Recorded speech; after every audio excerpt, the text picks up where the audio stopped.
সবাইকে জানাচ্ছি good morning.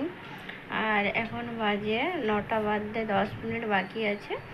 আর আমি মাত্র ঘুম থেকে উঠে ব্রাশ করে নিয়েছি, তবুও আমি জলদি ব্রাশ করে নিয়েছি না। রাধে রাধে, ইগনোর করো, মেসেজ এসেছে রাধে রাধে করছে।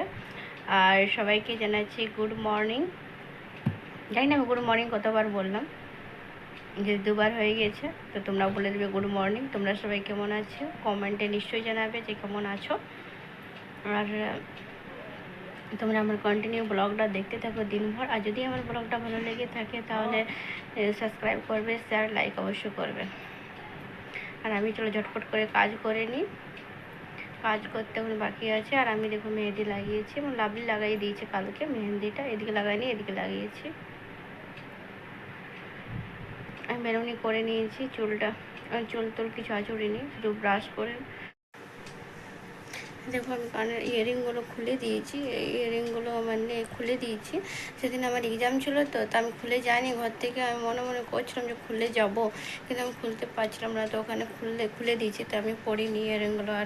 আর একটা কর্নিং আমার হারিয়ে গেছে, আর 3টা আছে। আর নাকেরটা খোলা যাচ্ছিলো না, তো আমাকে এত বড় একটা ব্যান্ডেজ দিয়ে দিয়েছিলো এমনি ক্রস করে পুরো নাকটাতে, পুরো এখান থেকে এত অবধি দিয়ে দিয়েছিলো আমাকে ব্যান্ডেজ একটা।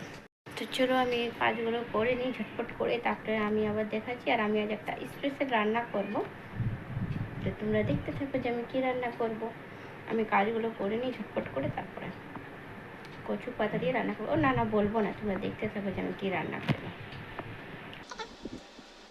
হ্যালো বন্ধুরা, আর আমি অনেকক্ষণ পরে চলে এসেছি আবার। আর এখন বাজে 10:30, আর আমার ঘরে সব কিছু কাজ হয়ে গেছে।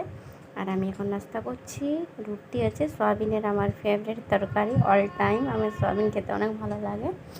আর এই হচ্ছে লাল চা।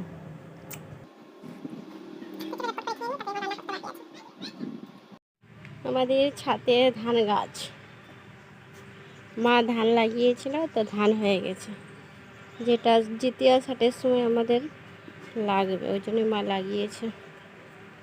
আর গোলাপ ফুলটা দেখো খুব সুন্দর লাগছে না, গোলাপ ফুলটা।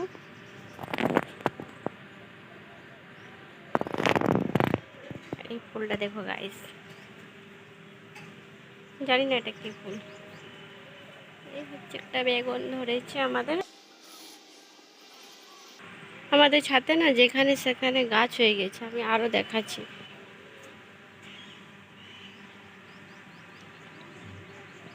কোনো গাছ হয়ে গেছে, মুরগা ফুলের গাছ।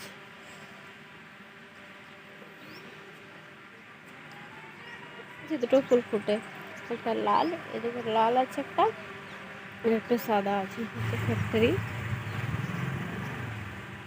আর আমাদের পুকুরটা আমি দেখাবো, আমাদের গ্রামের পুকুর, জলে।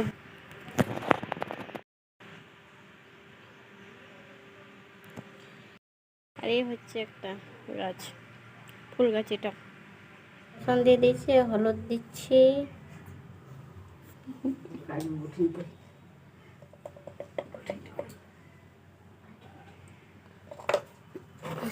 এটা হচ্ছে আদা রসুন পেঁয়াজ।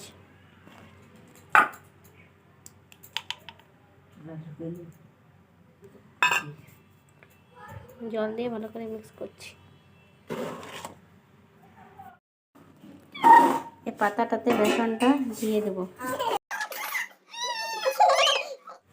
আমি দিয়ে দিই ভালোভাবে, তারপর দেখাচ্ছি।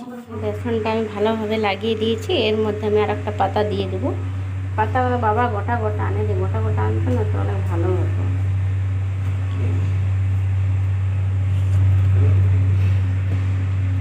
এক হাতে ক্যামেরা ধরতে, এক হাতে করতে অনেক অসুবিধা হচ্ছে। লাভলি থাকলে আমার করতে, লাভলি স্কুলে গেছে। এটা তো আমি দিয়ে দিই, তারপর আমি দেখাচ্ছি।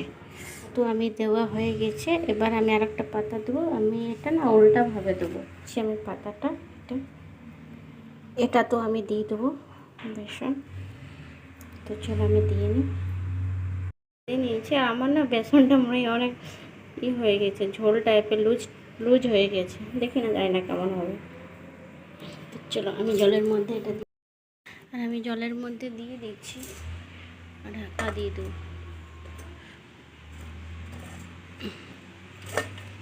বলতে পারছি না কেমন হবে।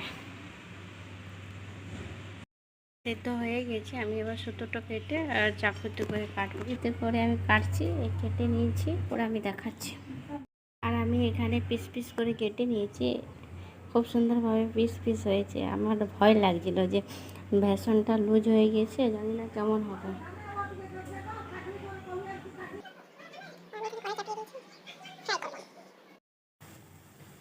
এখানে আমি ফ্রাই করছি, তেলের মধ্যে দিয়ে দিয়েছি, ফ্রাই করছি।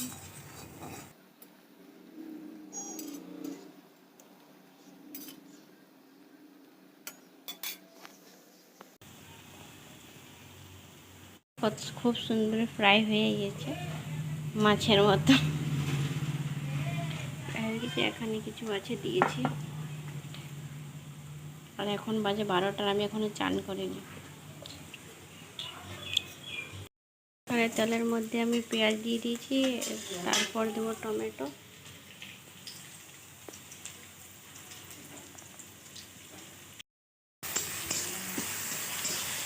আর এখানে আমি টমেটোটা দিয়ে দিয়েছি, এবার মশলা দেবো।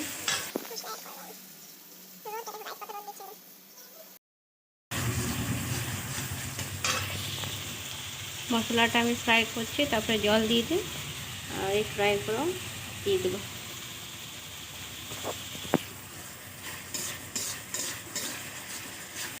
আর এই সানরাইজ মাছের মশলাটা একটু আমি দেবো এটাতে, তারপরে নামিয়ে নেব।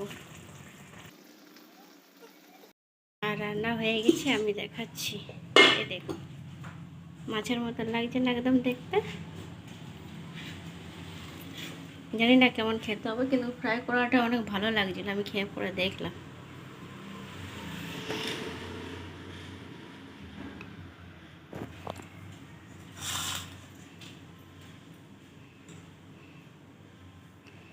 খুব সুন্দর লাগছে দেখতে।